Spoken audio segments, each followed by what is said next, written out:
4. So I went to 550 this year. Wow. That's what improvement, Yeah. Plus the clothes budget probably have blown. yeah, I'm not Don't buy him anything. I think that was your, Yeah, you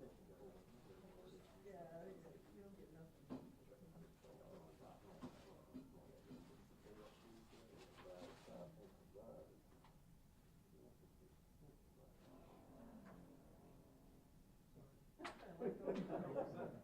like our favorite is coming in or something. The knack, obviously, but faster. Yeah, I like going to high schools now, they're short.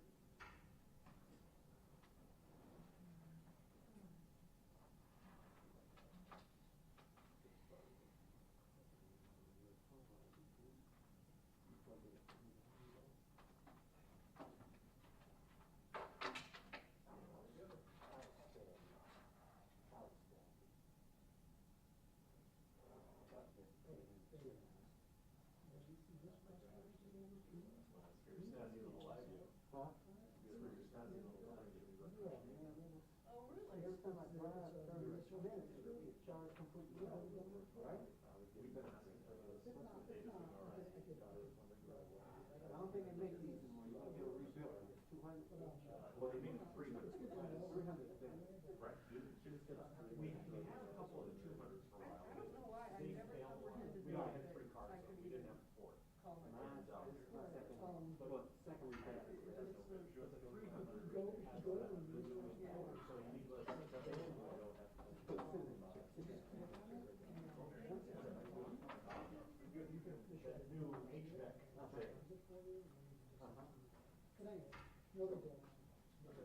And they can be cheaper. They can be cheaper. So what should we, if you were, we get the smaller ones, they have more.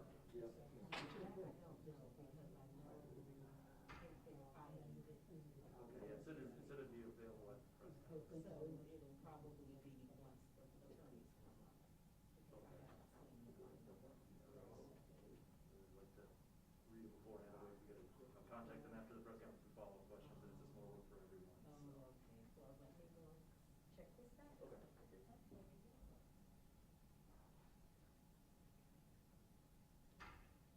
Are you gonna do? Announce they're filing a lawsuit, they'll file it for a week. Oh, yeah. Or they say they'll have the press conference, so they can, after the press is done, since I can't read it, have any questions based on it. And try to contact them.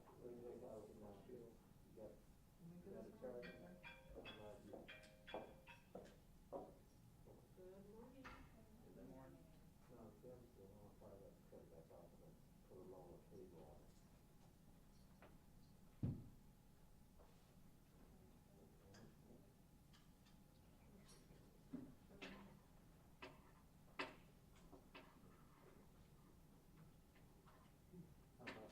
Let me see what's going on there.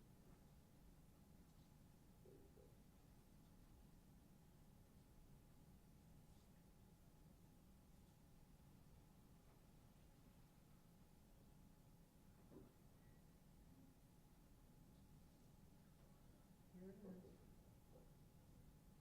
Here it is. Hey there.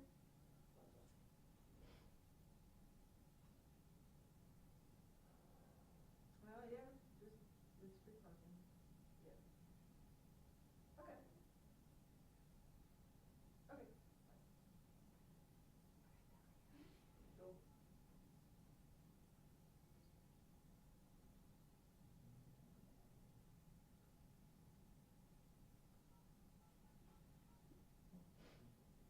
I'm sorry, I can't read that.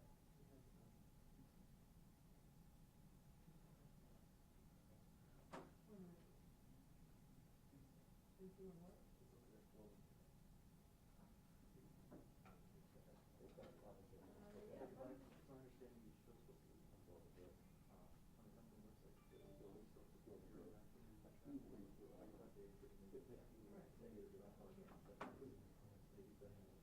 But if you want to put a COVID card. Right. Did he tell them? Yeah,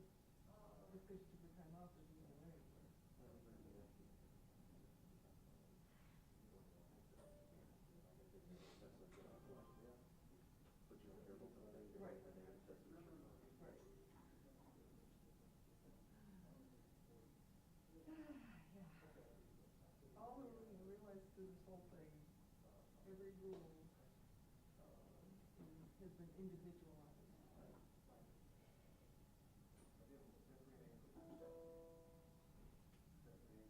I'll judge them out of 3 weeks off. Put in code card. What happened there? Well, who, sister died of it. Oh, really? I didn't know that. And, so, he's, got hurt. So they didn't have service for him. I need an alignment on this card. It's been my credit here a lot. And so he came back, and he said, well, you need to, you need to get a test. And he just, he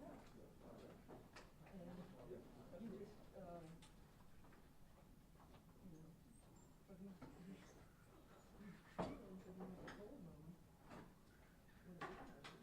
And they just said, and he was, it wasn't conveyed to me that he was in town all week. And he wasn't. He was no one checked on any of this. I'm not as soon as you think this. He never told him. That's right. He never told him that he had any test. Never told him that he wasn't working. You're welcome to it, but. Do what?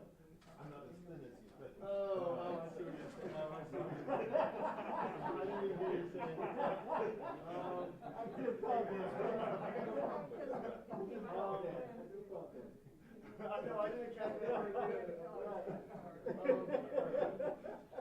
Should be good then. No, he's done. I will move.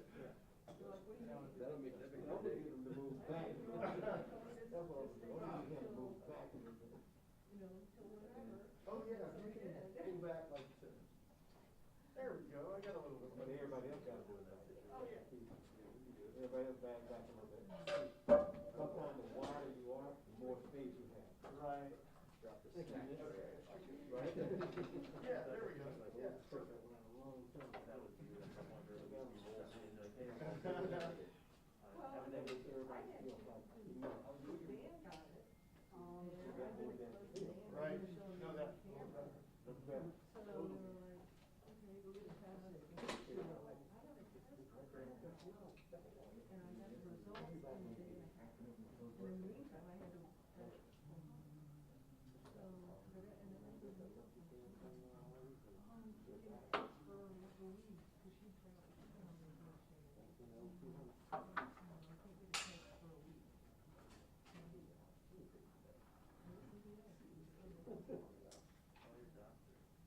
So it's like, how much do you want to play the program? My doctor, early on, and then my doctor, he launched it, give me the test. Yeah. Give me a call, if you have the test. Yeah. So it's like, how Whatever hard your is insurance it? company. That's not How gonna hard cut is it. work at it? Oh, wow. Or do you want to play it? That's my problem. I don't have the conscience to play it.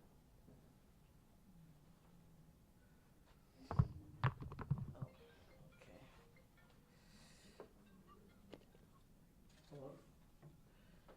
Here. Yeah, what's up? Yeah, that's not gonna work. Yeah, I did. Okay. Yep. Okay. Okay. Yeah, that's fine. I can do that. No problem. All right, appreciate it. Cool, yeah, no problem.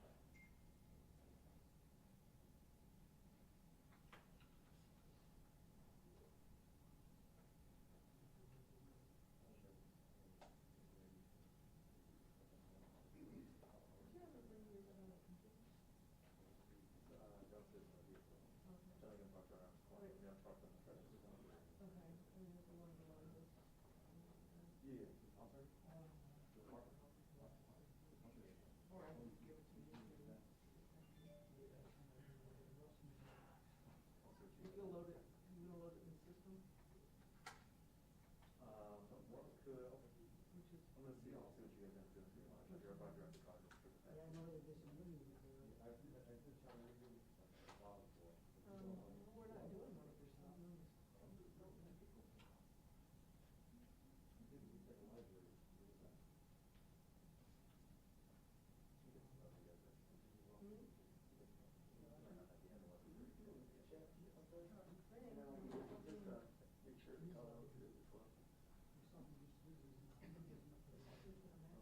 You know, I started out with none, and then I'm like, this is Yeah. oh, yeah. I used to have a permanent one that I wore around my neck. Check, check, check, check, check, check, check. Oh, okay. Check, check, check, check. Good? Awesome, thank you so much. How you doing, Wendy? I'm doing just fine, how are you? Well, you know, hanging in there, brother.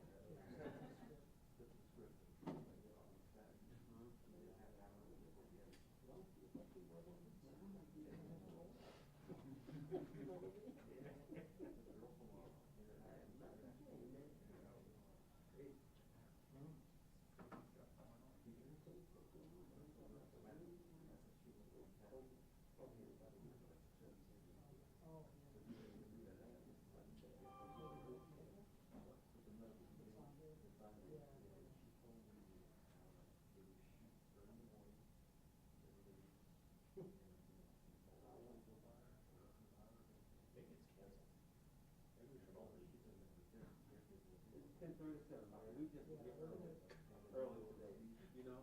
We're late for being early or early for I being mean, late. so it's okay, man. Got a package from Hollywood. I'm live until, man. You know what? I'm feeding it. Think about it.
Okay.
Anytime I come to the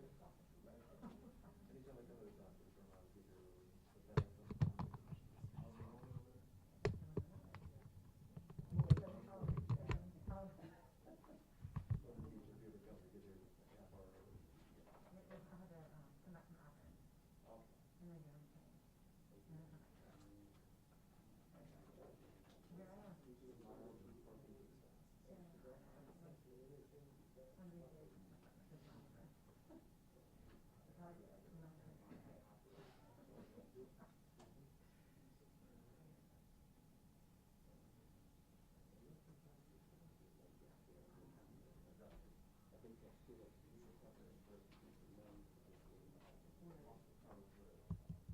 There's still nothing you can do, can you wrap it?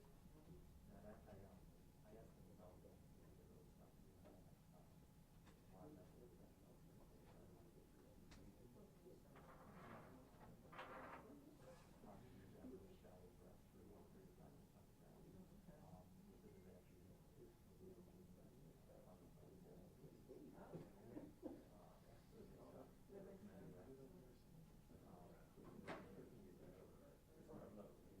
Right, right. A friend of mine in Hartwell, we had kind of a storm pick. They did this in the last time. Okay. How long did Yeah, what do you do? It was long, but actually the funny thing is they Get never the guy really like came so in. much, So they, when they $100 finally came worth in, of like, days is worth of we were set up over there. So you pull them up and get them. This was like 6 Yeah, months ago. because he thought So it then was they're like, oh slow no, we enough can't and do it he here. could And get them, but then it happened better. Can't do it here. so then we moved in here. Oh, But yeah, Yeah, we yeah. run because their office is not this floor. This is just like. Got it. It's like, well, couldn't maybe somebody from the office. And then they put Like, one. hey, Where's there's all somebody the that wanted to company? do something else with the one. Made them off the water. He ended up landing on the side of the truck. Yeah, He's like, yeah. yeah, those $100 a month cost me $500 broken ribs, $700. Like the doctor told me I'm just gonna leave. Yeah. And he said, He said that's enough quality for that. I was like, don't, more than 20 pounds. I told him, you know what, I'm like, well, good luck with that. I think I got You got a kid. I was like, I got a young kid, she weighs 30 pounds. yeah. He said that was the most pain he's ever felt in his life. Nope. Just keep it simple. Like the feeling is everything you said. Yeah. I can't run inside. I like the couch.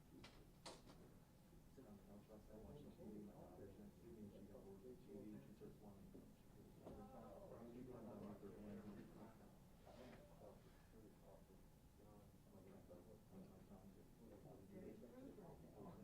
But at the same time, it was gonna like scare her. Is it one of those where no position? I get her to sit down.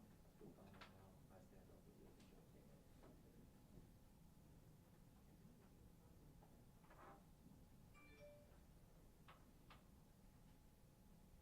Man, it's gonna, I don't know who all these people are. I'm gonna go, even if I do go in the building, I won't know anybody. Who are you?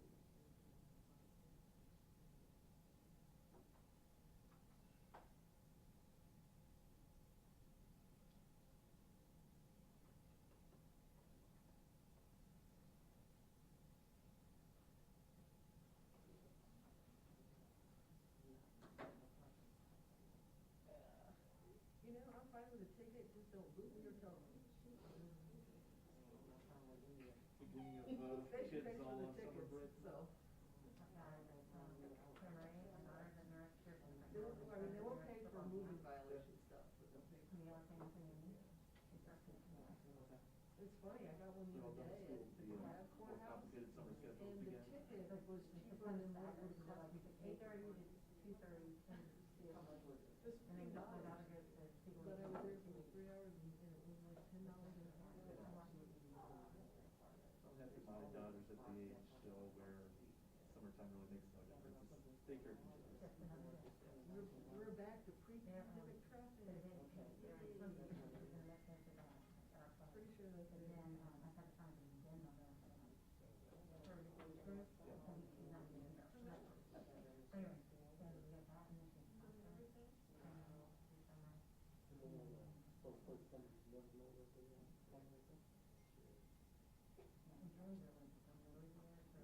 Oh my gosh, what are we gonna do now? No, what are we gonna have to do, you know? That we can't do, can't happen, so Trump is just how we do it. Is that a uniform or is that a suspended? Yeah. Is it a sailing, like that riding, kayak swimming, Well, swimming, zip lining, archery, suspended. yeah. I never forget how much it's there's like a reeling around. You don't know how to swim? Or What's that? you don't know how to swim? You know, because I was A. Oh, you were in swimming. We, from A to the 2 days, Yeah. we did morning and afternoon practices, we never, Yeah. like, that's what I learned in the summer. My dad was not the adult membership and you don't have to develop those under the team. Those are not separate. No, because golf can't start in next week. Good morning.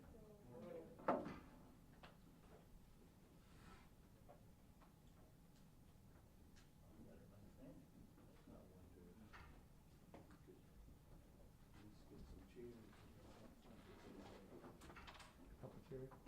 At least where you can sit and not have to walk all the way around. Hey, Warren, you just, where we can just sort of sit. Those were lost. Yep, these are some copies of the lawsuit that was filed today, this morning. Y'all come,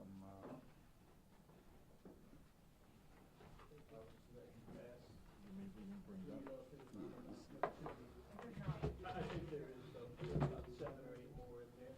just so we got enough.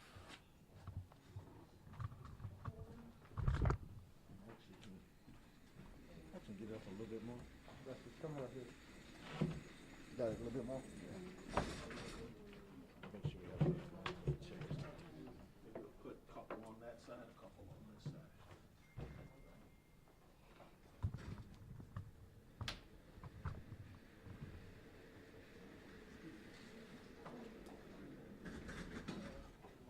Maybe one more.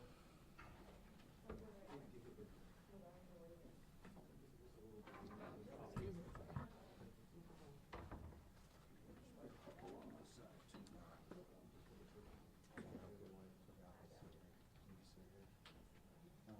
She needs one more. You good? Yeah. Okay. He got 2 more coming.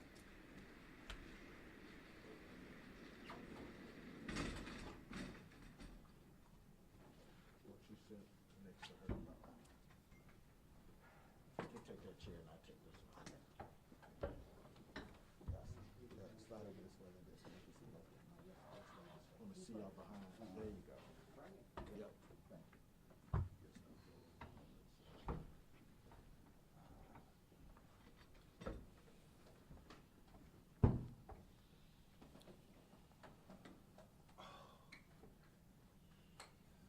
Good morning. Thank you all for being here. I'm attorney Mawali Davis with the Davis Bozeman Law Firm.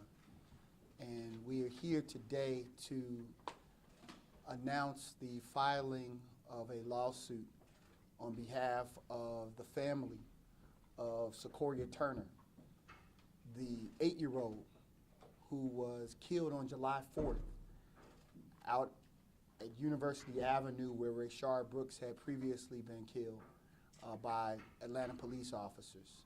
So we come today for you to hear from the legal team from the Cochran firm and the Davis Bozeman Law Firm gathered to do this work of justice. And I just would like to start with reminding everyone of how we even came to this space, that Charmaine Turner and a friend were literally on their way home. And as they were attempting to get home, they were faced with a barricade in City of Atlanta streets, a street that was public, that should have been a thoroughfare, that should have been a safe way home. And they were not able to get home that night safely. And so people have focused a great deal of attention on the barricade, the vigilantes who manned that barricade, the peaceful protesters that we acknowledge were out there for a good cause. But we would like to at least start with you focusing on Secoriea, just for a moment. And what we were able to do, as I was thinking about this on yesterday when I was with my own children, what I was reminded of was the great, great writer Ta-Nehisi Coates in his book, Between the World and Me. And in his book, Between the World and Me, he talked about how much we pour into our children, all the love that we pour into them. And when you think about Secoriea, and what does that love look like? It looks like every cheerleading practice that mom and dad took her to, every birthday party, every TikTok celebration, every gathering with family and friends, all of that love that was poured into this beautiful child who, by all accounts, when she came into her school settings at Kip Ways, she would come in and bring that love with her. She would bring that radiance with her. So I just want for a moment for us to focus on her, on the bright, beautiful light that she was to not just this family, but to everybody she came into contact with. And so to have all of what we pour into our children, as Ta-Nehisi Coates described, to just be spilled out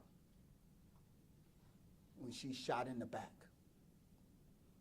And her mother tries to hold her up to try to keep her awake on this ride to the emergency room where she eventually passes away.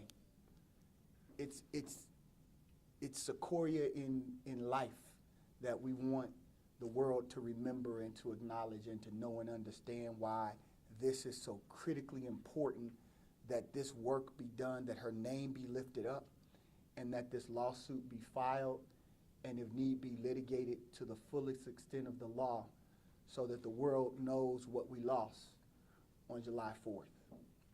And so with that, I'd like to bring forward one of the attorneys, a great friend and attorney from the Cochran firm, who has a great deal of expertise in the area of law that we're focused on, which is part of it is nuisance law. I'd like to bring up Attorney Sam Starks. Good morning. I think this podium is for short people, I guess. I appreciate You it. gotta be the mic stuff. Okay, all right. Can you stand maybe about a step behind the mic though? That way Sure, you should adjust, not right sure. against it. Okay, all right, y'all can hear me? So there, a few days after Secorea's death, there was an article in the AJC that asked the question, why were armed civilians allowed to commandeer a public street without any pushback from law enforcement? And so this lawsuit that we filed today, it answers that question and also seeks to hold accountable the city officials who are responsible for Secorea's death. So this lawsuit alleges a number of different claims against the mayor, against the interim chief at the time, and also against Councilwoman Joyce Shepherd. It is our position, as we allege in this lawsuit, that each of these officials took a sworn oath and had a duty and a responsibility to promote and protect the public health, safety, and peace, and they failed to do that.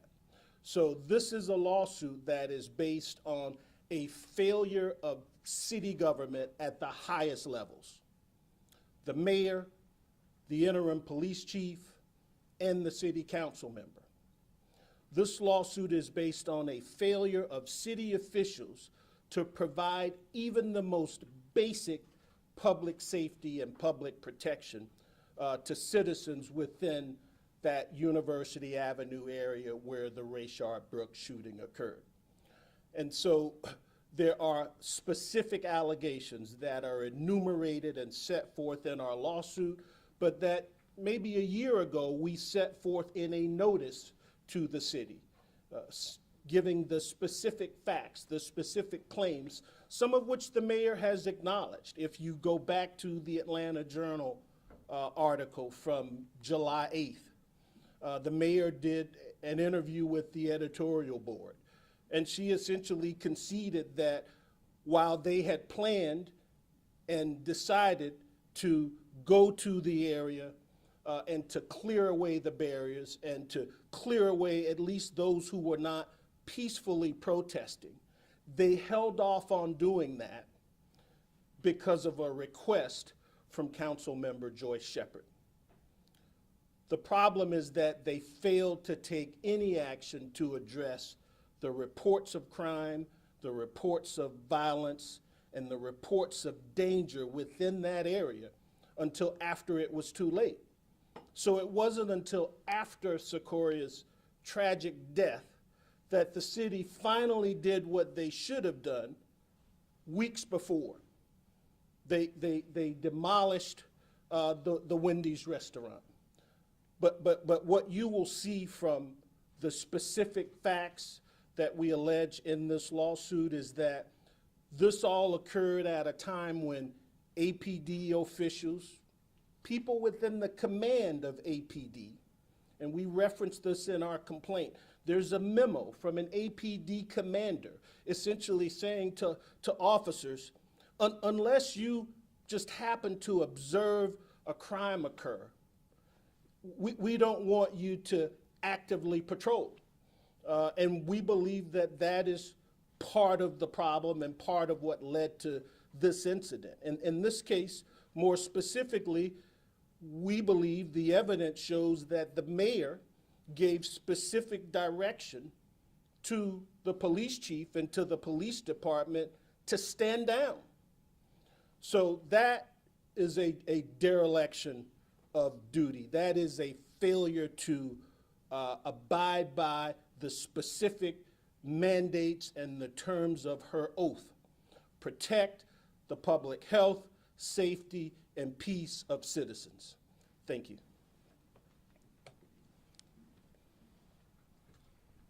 Additionally, in addition to the public officials who we believe are responsible for Secoria's death, there were also private entities who had a responsibility. We'd like Attorney Harold Spence, a partner at our firm, Davis Bozeman, a law firm, to come up and discuss these private entities who failed in their duty to protect those that would come upon the property or near the property. Attorney Spence. Thank you, Attorney Davis. You just heard Attorney Sam Starks give a passionate explanation of the city's abandonment of its responsibility. But the governmental actors were not the only parties abandoning their responsibilities. There were private actors that were involved. So this lawsuit in part is against the owner and operator of the Wendy's location at University Avenue. The law does not give you the right to own property, to operate a business at that property, and then abandon it when you know that there are armed vigilantes there harming citizens, controlling ingress and egress. You don't have the right to abandon that property. And it's in part because of their abandonment of their legal responsibilities that we're here today, asking the question that Attorney Mowley Davis raised at the beginning, looking at the life that could have been. You know, maybe had Secoria lived, she would have become mayor and wouldn't have abandoned her responsibilities. Maybe she would have become a city council member and wouldn't have abandoned her responsibilities as happened in this case. But we think that the private actors in this case, the owners and operators of that University Avenue property, are as equally culpable as the city of Atlanta. And we tend to do everything within our power as a unified legal team to hold them accountable for that which they cannot return to this mother and to this father, the precious life of 8-year-old Secoriea Turner. We I'd like to bring forward a long time friend and graduate also of Georgia State College of Law, but someone I believe is one of the preeminent civil rights lawyers in the country, who does it without a lot of fanfare, just does it because I believe that the Johnny Cochran spirit is in his DNA. And I'm grateful to be able to be co-counsel with a partner here at the Cochran firm, Sean Williams, who is a son of Atlanta, who has deep roots here. And so he does not come as an outsider casting dispersions, but he comes as someone who loves this city, our community, has shown that through his work, both his philanthropic work as well as his work as a lawyer and as a community contributor. So, Sean. Thanks, Miley. Good morning. Our first responsibility, I think, we've talked about legal responsibilities, the owners and operators of Wendy's. We've talked about the responsibilities of the mayor, city council, chief of police. But the ultimate responsibility is the fact that we, as a community, as adults, have a duty to our children. And that is the ultimate failure in this case. So many adults who had power, responsibilities, obligations, opportunities to stop this did not. And so the ultimate tragedy is that we have an 8-year-old beautiful little girl whose life was taken before its time when it could have been avoided. So the first tragedy is that we lost an 8-year-old girl. The second tragedy is it was preventable. And what we've learned in our discovery from the beginning of this case is that there was opportunity after opportunity and notice after notice, not only from the Wendy's owners and operators, but from the city, the mayor, city council, and the police department to do something about this, and they failed to do that. But the other tragedy is the fact that we're here almost a year later, and this family has not gotten justice. Think about that. There is no dispute that this little girl was innocent, that this family was innocent, did nothing wrong, on their way home, and they lost their little one. And a day after, they came down to City Hall, did a press conference with the mayor, if you guys remember.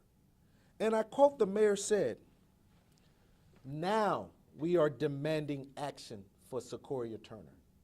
That was a day after the tragic death of this little girl. And yet, a year later, we are here to say, with this lawsuit, we're still demanding action. We're demanding action in this lawsuit against the city of Atlanta. We're demanding that they take responsibility. In that press conference, Mayor Bottoms said, enough is enough. We remember that. Well, we're here to say, on behalf of this family, enough is enough.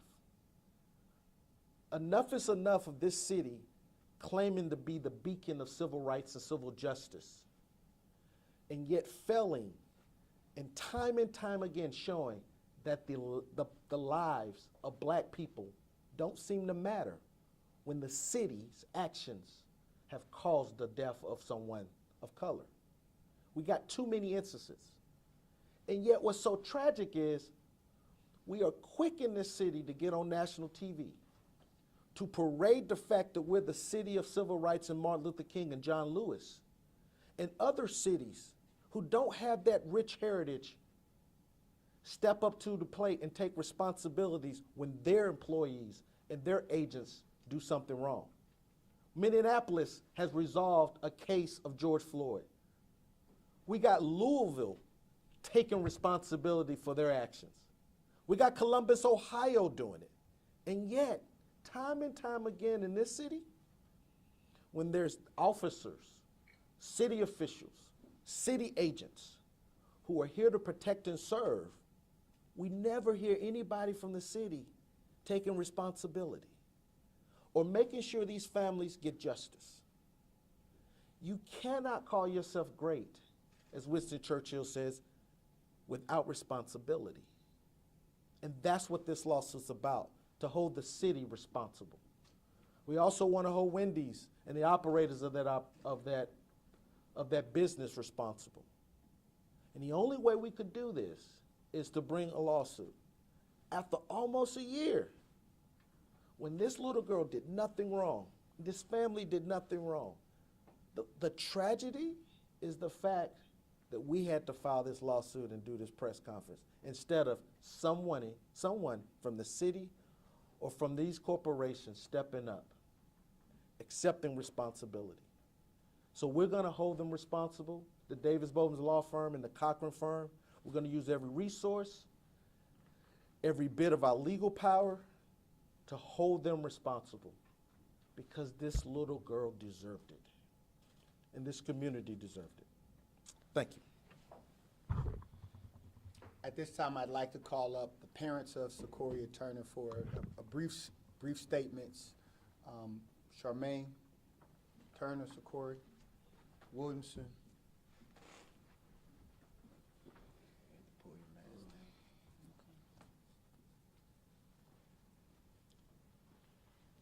down. Secoriea should be here. None of what we're doing will ever bring our baby back.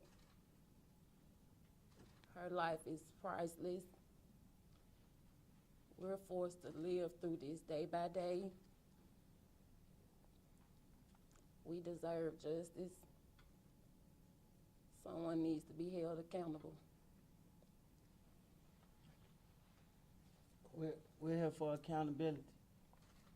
Everyone that was in cause of this happening. How could you let protesters take over Busy Street in Atlanta and let no one go down that street to patrol? People saying that they standing for something, falling for anything.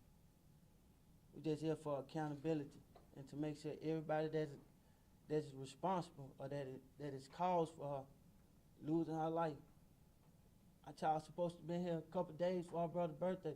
Our brother's birthday was June the 4th. I had to go sit with her. I had to go to her grave site without her brother, because I wish she was here with us on June the 4th. My daughter should be here with us. We don't supposed to be here. In a million years, we don't expect to be here. Thank you. We will answer questions. We'll also, as many of you all know, June is a special month. It's obviously Juneteenth coming. We talk about liberation and freedom. What you will see in June here in Atlanta is June will be a month of reckoning.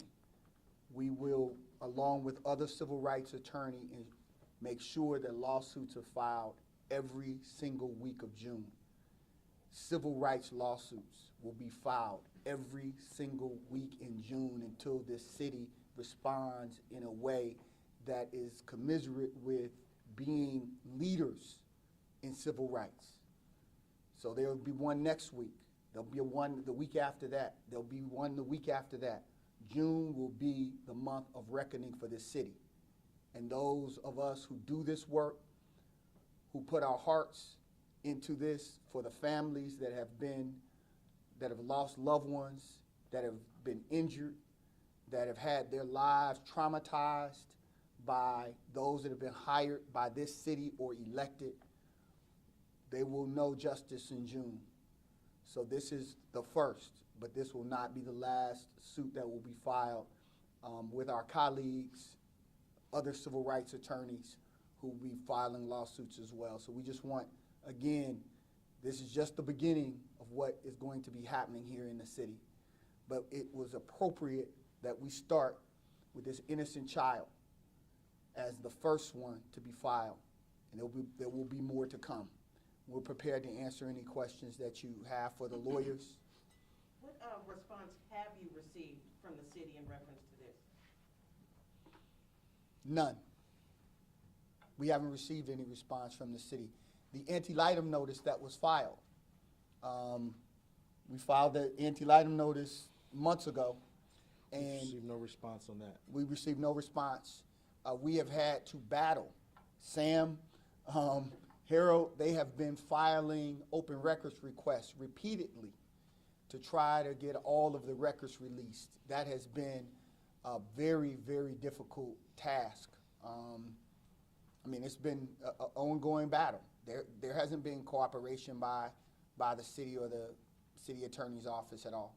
Mayor Bottoms previously responded to you all's complaints regarding allegations this case is dragging out, and she said that, well, my colleagues, these fellow attorneys, know full well that these things take time and that it's not an overnight process, and any indication that I don't care is not correct. What is your response to that? Well, I just look at the facts. Why can't other cities that have less resources, less skin in the game than this city, the head of the leader of civil rights, can get this done in short time? It doesn't take, you don't have to have Columbo on this case. We know what happened. We know the failures that happened within the city police department. So I don't know what time anybody else needs. I can tell you this, if we're gonna deal with time, this family wants their time back with their child. If we're gonna talk about time, it didn't take a lot of time for them to lose their daughter's life. Why should it take the city a lot of time to make this right? That's just not the appropriate response in my view. And I do think Mayor Bottoms care. I just wanna see that care come into some real action that's meaningful for this family. Mr. Davis and Mr. Williams, this is a wrongful death lawsuit, but there are a number of counts for punitive damages, attorney's fees, et cetera. What would the ultimate monetary compensation look like? What is a number here in this lawsuit? Whatever a jury is prepared to award, and the family has been very clear, this has never been about money for them, never. That their daughter is priceless. We can't even have those kinds of conversations about the value of the case because they've just always felt as though people have not been held accountable. No one has stepped up. Part of it is for people to just step up and acknowledge what happened should not have happened and it was wrong. And so we don't have a value that we're prepared to place on it, but we believe that a jury in due time in the State Court of Fulton County, they will tell us what this case is worth. A few questions. One, you mentioned the memo, in essence, calling out patrols for that area. Do you guys have a copy of that memo that you'll be able to provide today? Yeah, we can get you a copy of that memo. And just one logistic question, has this formally been filed in state court yet, or when will it be filed? It was filed, it has been filed. It has been filed today. And then the last item I had, just to help our viewers understand the naming of Wendy's and the franchise owner here. You all mentioned, armed vigilantes in the area, patrols were called off. This happened on a public street. With that said, do you believe it would have been safe for the Wendy's owner to go in there and in essence, take control of that property or clear that property to, I guess, make it a safer place? Yeah, that's the essence of our allegations. Georgia law is clear. You have a legal duty when you're a property owner to provide a reasonable safe premise and to make sure you take safety and security measures when you're on notice of dangers. It was clear that there was issues, danger, notice of those things, and hazards at that property. Wendy's had a duty under Georgia statutory law to do something about that. Either take care of it themselves or make sure that they work with the city to do that. I think there's gonna be a lot of finger pointing in this case, but the reality of it is one person we know was not responsible for what happened, this family and that little girl. So these two entities need to get together and figure out, but we are here to get justice because they both had a responsibility that day. And I don't expect you to have an answer to it, but with that said, we understand the violence that was capable down there. That's clear. If patrols weren't happening there from Atlanta police and they were hands off, what was the Wendy's owner expected to, I guess, logistically or practically do to make that a safe spot, knowing that they're not law enforcement? Well, we're unclear if the Wendy's did anything at all. Did they meet with the mayor? Did they meet with law enforcement? Did they say, we need your help and we will bring in private security? They perfectly, and what we see all across Atlanta and all across communities is that people will set up businesses and then they will be hands off as it relates to the safety in those businesses. Because things went awry, doesn't mean that when everything is profitable, you make money hand over fist, you stay in the community. When things go awry, you decide to abandon the community. That's not permissible, that's not acceptable, and that's not something that they should try to hide behind now. Malone, what do you say to people who, I mean, unfortunately, people get shot and killed in the city of Atlanta almost every day. So what do you say to anyone who says, well, why not bring a lawsuit in that kind of situation? Why not bring a lawsuit when someone gets shot and killed at a gas station? Why in this particular situation? What do you say to that? This is a very novel, different situation.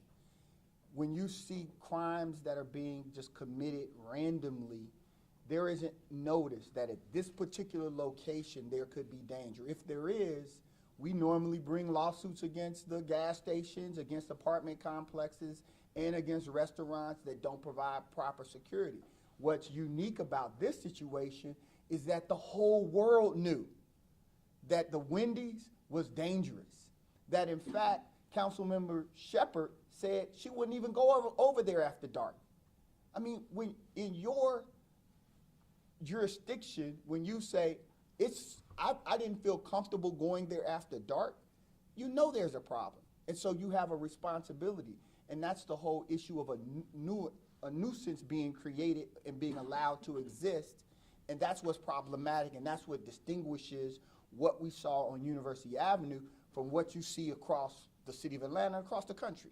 People are shot and killed all the time. But in this space, the city knew that this was a dangerous space, and they did nothing about it. And they knew about specific threats of a barricade that they allowed to be erected and maintained by vigilantes, not by peaceful protesters. And I want to make that distinction.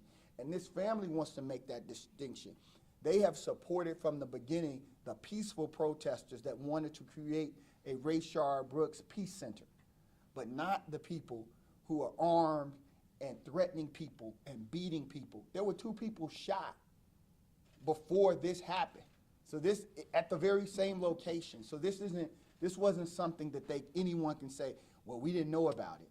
They were on notice. Right before their car went through, there was another car that went through, and threats were made and violence against that vehicle.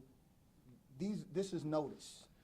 And to piggyback on what Attorney Davis just said, you will not see as unique a situation typically in these cases where the mayor, the city council, and the police department are specifically making the decision not to have law enforcement act at a certain location.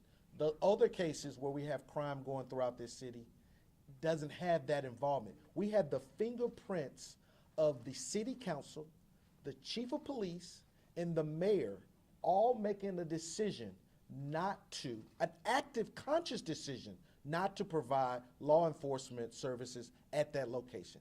That's what's different. The fingerprints of the mayor, somebody made a conscious decision and did not take into full account the consequences of that decision. And when you do that, you have to take responsibility when your decision is wrong. Can you speak to the fact that the city of Atlanta doesn't have general liability insurance to cover these issues? That is, yes. The fact is that the city does not have insurance. They are self-insured. And so any money will come out of the reserve of the city or from the city's budget. And it's unfortunate. That's how they've operated for many years. This is not anything that I put at the feet of this mayor, but that is how this city has operated for many years, and it's problematic. So could that be the reason why these cases get tied up in court? No, I'm not going to give the city an excuse for that. And the reason is there's other cities that don't have insurance, and they have resolution of cases. And our budget at the city of Atlanta, with an airport, with everything we have going on, is way bigger than Louisville and Minneapolis. Trust me. So that's not an excuse. It takes responsibility in someone saying wrong is wrong and right is right. And so, no, I'm not giving them a pass on that. Whether they have insurance or not, this needs to be not only for this family, but a bunch of families out here are having the same excuse thrown back at them where there's no money. There seems to be money when we want to build a stadium. There seems to be money when we want to do something else. Why is there no money when it's time to step up for mistakes when justice requires it? You talked about a records request being an obstacle right now. How are you all proving who made what calls to have police stand down? That the mayor listened to Joyce Shepard and Rodney Bryant in turn listened to the mayor. What evidence are you all going off on this point? Some of them are they're public statements.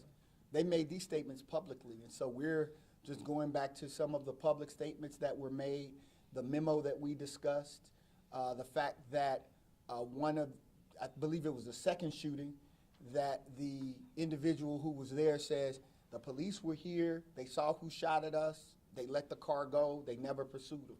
And so we have eyewitnesses, and we have the city officials' very own public statements that acknowledge their involvement in their decision-making.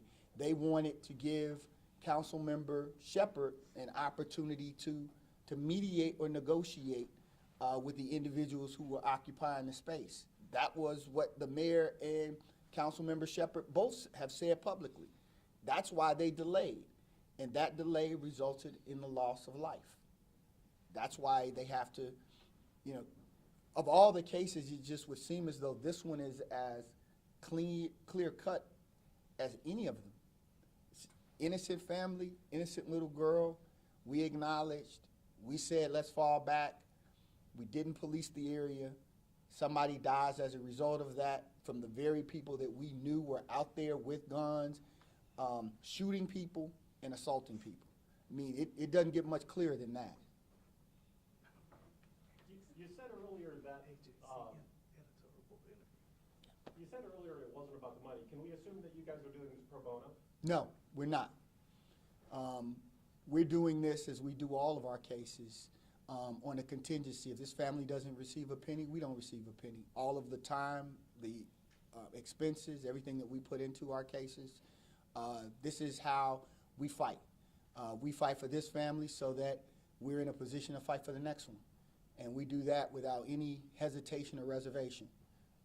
And that is what we do. That's what lawyers that practice this kind of law, we do. And we do it proudly, and we do it with the confidence of these families that we're gonna go all the way regardless of our friendships or relationships. You know, I personally love the mayor. She's, you know, a friend of my wife's, a close friend of our families, but it's bigger than friendship. It's about what's right. And so we stand on that. That's where we are.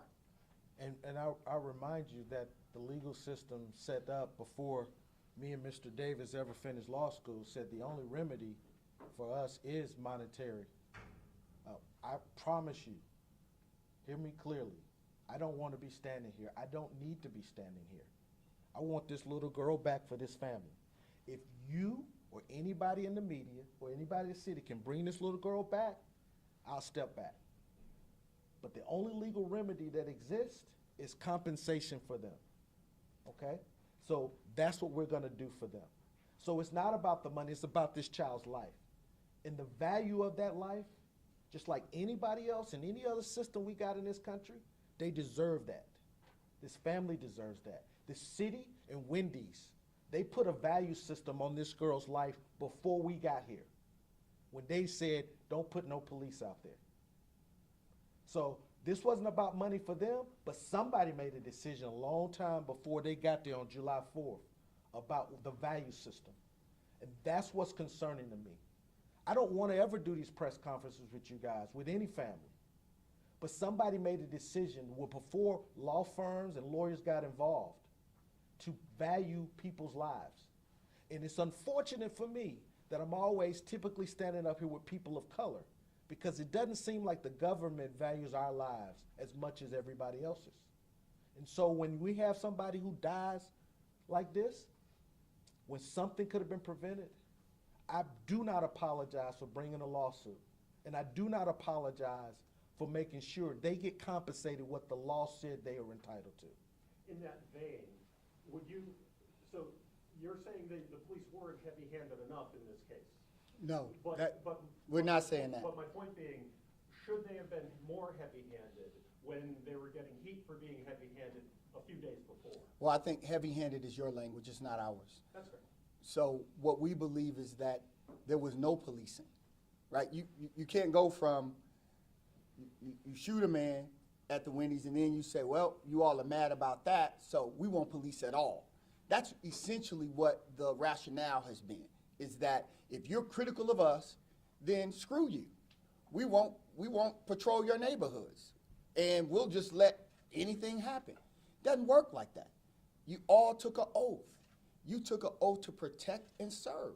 And so that responsibility, I come under all kinds of criticism. I still have to man up and do the work that I have taken an oath to do. Whether it's gone well for me on one day or not. The next day, I better step to and do what it is that I've taken an oath to do, and that is zealously represent clients. And it's the same with law enforcement. And so all we are saying is that they should have engaged in proactive policing and not just surrendered the neighborhood to what they knew were dangerous individuals who were not about peaceful protests and were focused on using this moment, this pivotal moment in our history, to really terrorize people and create something that was unsustainable to begin with. And we want to be clear. We're not against police. We just want police to exercise the constitutional rights and the oaths they take, and we want to do that equally. And that's what this issue about. Well, you're against police? No. I want you to police the same way in every community that you do in the black community. Don't treat us different, and make sure you follow our constitutional rights. In the same vein, when it's a time and a place for you to police properly, don't just abandon us. Because I will tell you, and I feel good about this statement, Lenox Road Wendy's wouldn't have had this issue. It would have been cleared out immediately. Why is this community treated different? Sir? Both of you gentlemen have already touched on this throughout the press conference, and I have not had a chance to go through the lawsuits. I apologize, but can you elaborate on some of the specific allegations in this complaint filed against the defendants and where you feel the defendants dropped the ball? Can you kind of elaborate and go through some of these key points? I'll just say this to you, because we'll be here all day. You have to go to law school, but the short of it is, they allowed a nuisance to occur at the property. They were on notice of that nuisance, the danger, the hazards that persisted with vigilantes being on the property. We also brought claims for the violation of ministerial duties and oaths that the mayor, Councilman Shepard, interim chief Brian had. And against the Wendy's owners and operators, we have specifically made a claim, as I stated earlier, under OCGA 51-3-6 says that every property owner has a duty and responsibility to provide a reasonable, safe place of business. Because that street was an ingress to that Wendy's, they had a duty to make sure that these vigilantes who were on that property was cleared out. They did not have a opportunity, or they did not have the right to abandon the property, which we believe the facts will show. So in a nutshell, without you having to go to Georgia State Law School, that's really what we're saying. The corporation who operated that business and the city who operated the business of policing both had opportunities when they were on notice of this danger to prevent it, and they didn't, which led to the death of this little girl. Very briefly, I know the focus is on the civil lawsuit today, and I respect that. But since we have the opportunity for questions here, and Secoria's parents are here, we're coming up on the year anniversary, unfortunately, of this passing. Is there a level of frustration? Is there anger towards, I guess, the criminal case right now? One arrest has been made. We haven't seen a lot of action on that case. I think early on APD said that there could be multiple arrests here, but we've only seen one. Yes. Can you just walk us through that process? And of course, if Secoria's parents have any comments. Secoria's parents have been in constant communication with the district attorney's office, and we've been in communication with them as well. The concern is that there has not been an indictment as of yet. We believe that at this juncture, There will likely be some additional investigation. We obviously would like to see this move forward, and they've been very clear. All parties should be held accountable, not just the individual they currently have in custody, but everybody that was a part of it, that aided and abetted. They are all parties to that same crime. And that is, it has been a level of frustration. She's been talking to detectives. They've both been calling detectives. They've been calling the district attorneys. I mean, how do you get to grieve when you're having to help try to investigate the death of your child and identify people who you believe were out there and a part of this? So this whole process for them has been both frustrating and they've been, at times, yes, angry. All right. We thank you all for coming. You'll see someone next week. Thank you.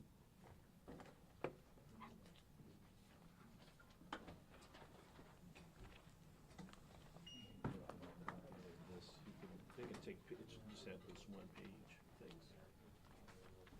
You see